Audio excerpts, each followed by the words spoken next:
আসসালামু আলাইকুম। স্বাগত জানাচ্ছি বিবিসি আন্তর্জাতিক সংবাদে। সংবাদের শুরুতেই থাকছে সংবাদ শিরোনাম।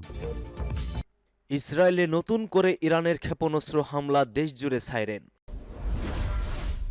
অন্যদিকে এবার ইরানি ক্ষেপণাস্ত্রের আতঙ্কে ইসরায়েল জুড়ে বাংকারে স্বস্তি পাচ্ছে না এই কট্টরপন্থী বাসিন্দারা।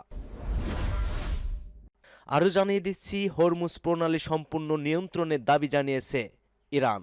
এখন কি করবে ট্রাম্প ও নেতানিয়াহু? এরপর থাকছে, সৌদি আরবে সিআইএর স্টেশনে হামলা চালিয়েছে ইরান, উচিত শিক্ষা দিচ্ছে এবার এই নামধারী মুসলিম সালমানকে। সর্বশেষ, ইরানের সাবমেরিন সহ 17টি যুদ্ধজাহাজ ধ্বংস করেছে যুক্তরাষ্ট্র, বলছে সেন্টিকমের।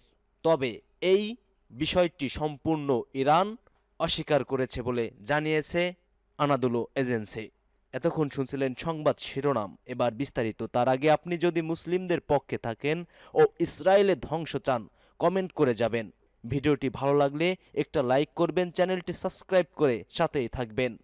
ইসরায়েলে নতুন করে ইরানের ক্ষেপণাস্ত্র হামলা, দেশ জুড়ে সাইরেন। অধিকৃত পশ্চিম তীরের হেব্রন শহরের আকাশে ইরানের ক্ষেপণাস্ত্র। ছবি এএফপি। অধিকৃত পশ্চিম তীরের হেব্রন শহরের আকাশে ইরানের ক্ষেপণাস্ত্র। ছবি এএফপি। ইরানের বিরুদ্ধে ইসরায়েল ও যুক্তরাষ্ট্রের সম্মিলিত হামলার আজ পঞ্চম দিন। আগ্রাসীদের হামলার মুখে বসে নেই তেহরান। মধ্যপ্রাচ্যে যেসব দেশে মার্কিন সেনা ঘাঁটি আছে সেগুলোতে একের পর এক হামলা চালাচ্ছে ইরান। পাশাপাশি সময় সুযোগ বুঝে চিরশত্রু ইসরায়েলকেও ছাড় দিচ্ছে না দেশটি। তেহরানকে নির্বিচার হামলা বন্ধের আহ্বান জানালো বার্লিন। আজ বুধবার ভোরবেলা থেকেই আকাশ হামলার সতর্কতাসূচক সাইরেন বেজে ওঠে ইসরায়েলের বেশিরভাগ অঞ্চলে। দেশটির এবার ইরানি ক্ষেপণাস্ত্রে ইসরায়েল জুড়ে আতঙ্ক। বাংকারেও স্বস্তি পাচ্ছে না ইহুদিবাদীরা। ইসরায়েলের উপর দশম দফায় ক্ষেপণাস্ত্র হামলা চালিয়েছে ইরান। এতে ইসরায়েল জুড়ে ব্যাপক আতঙ্কের সৃষ্টি হয়েছে। আশ্রয়কেন্দ্র তথা বাংকারে অবস্থান নিয়েও স্বস্তি পাচ্ছে না ইহুদিবাদীরা। একই সঙ্গে অধিকৃত পশ্চিম তীরেও চরম আতঙ্ক বিরাজ করছে, কেননা সেখানে হোম ফ্রন্ট অ্যালার্ট সিস্টেম, বিমান হামলার অ্যালার্ম, ইসরায়েলি প্রতিরক্ষা ব্যবস্থা এবং আশ্রয়কেন্দ্র নেই।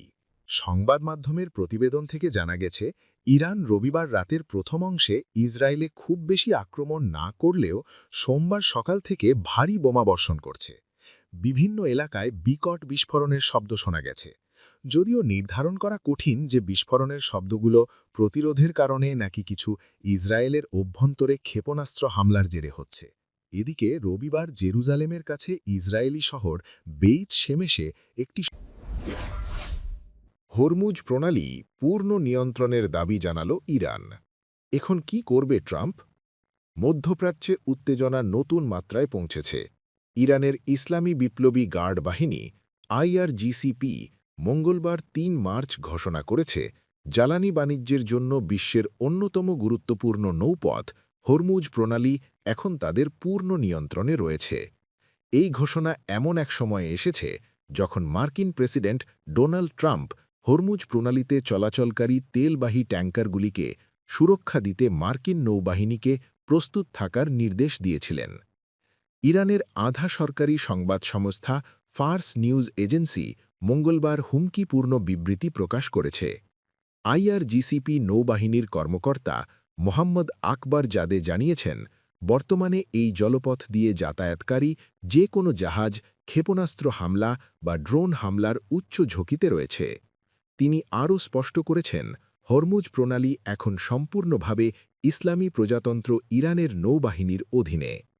আকবর যাদের এই ঘোষণা এমন এক সময়ে এসেছে যখন মধ্যপ্রাচ্যে যুদ্ধের উত্তেজনা চুঙে। এর ঠিক আগে সৌদি আরবে সিআইএ স্টেশনে হামলা। সৌদি আরবে যুক্তরাষ্ট্রের কেন্দ্রীয় গোয়েন্দা সংস্থার সিআইএ স্টেশনে হামলা হয়েছে। সরাসরি একটি ড্রোন সেখানে আঘাত হানার দাবি করেছে রয়টার্সের সূত্র। তবে সিআইএ এ বিষয়ে মন্তব্য করতে অস্বীকৃতি জানিয়েছে। রিয়াদে মার্কিন দূতাবাস কমপ্লেক্সে অবস্থিত সিআইএ স্টেশন। সোমবার সেখানেই ইরানি ড্রোন আঘাত করে। বিষয়টি সম্পর্কে অবগত একটি সূত্র মঙ্গলবার রয়টার্সকে জানায়, ড্রোনটি বিস্ফোরিত হয়েছে। ক্ষয়ক্ষতির চিত্র নিশ্চিত হওয়া যায়নি, তবে সিআইএর স্টেশনটি সরাসরি হামলার লক্ষ্যবস্তু ছিল কিনা তা জানাতে পারেনি ওই সূত্র। গত শনিবার যুক্তরাষ্ট্র ও ইসরায়েল যৌথভাবে ইরানে হামলা শুরু করে। জবাবে ইসরায়েল এবং মধ্যপ্রাচ্যে মার্কিন স্থাপনা লক্ষ্য করে হামলা চালিয়ে যাচ্ছে ইরান। এর মধ্যে সৌদি আরবে সিআইএর স্টেশনে হামলার ঘটনা ঘটল। এছাড়া সৌদি আরবের অন্যান্য অঞ্চলেও হামলা হয়েছে। সৌদি আরবে ইরানের সাবমেরিন সহ ১৭টি যুদ্ধজাহাজ ধ্বংস করেছে যুক্তরাষ্ট্র, সেন্টকমের দাবি। এটা সম্পর্কে ইরান বলেন এইটা সম্পূর্ণ একটা গুজব। ইরান ইসরায়েল যুক্তরাষ্ট্র সংঘাতের মধ্যে যুক্তরাষ্ট্রের সেন্ট্রাল কমান্ড সেন্টকম দাবি করেছে যে অপারেশন এপিক ফিউরি শুরু হওয়ার পর থেকে ইরানের নৌবাহিনীর ১৭টি জাহাজ ধ্বংস করা হয়েছে। এর মধ্যে ইরানের সবচেয়ে কার্যকরী সাবমেরিনও রয়েছে, যার পাশে এখন গর্ত তৈরি হয়েছে। সেন্টকমের কমান্ডার অ্যাডমিরাল ব্র্যাড কুপার মঙ্গলবার ৩ মার্চ ২০২৬ এক ভিডিও বার্তায় বলেন, আমরা ইরানের পুরো নৌবাহিনীকে ডুবিয়ে দিচ্ছি। এ পর্যন্ত ১৭টি ইরানি জাহাজ ধ্বংস করা হয়েছে, যার মধ্যে সবচেয়ে অপারেশনাল সাবমেরিন রয়েছে, যার পাশে এখন গর্ত তৈরি হয়েছে। তিনি আরও জানান, আরব সাগর, হরমুজ প্রণালী এবং ওমান উপসাগরে এখন কোনো ইরানি জাহাজ চলাচল করছে না। সেন্টকমের হিসাব অনুসারে যুক্তরাষ্ট্রের বাহিনী ইরানে প্রায় ২০০০টি লক্ষ্যবস্তুতে হামলা চালিয়েছে এবং ২০০০টিরও বেশি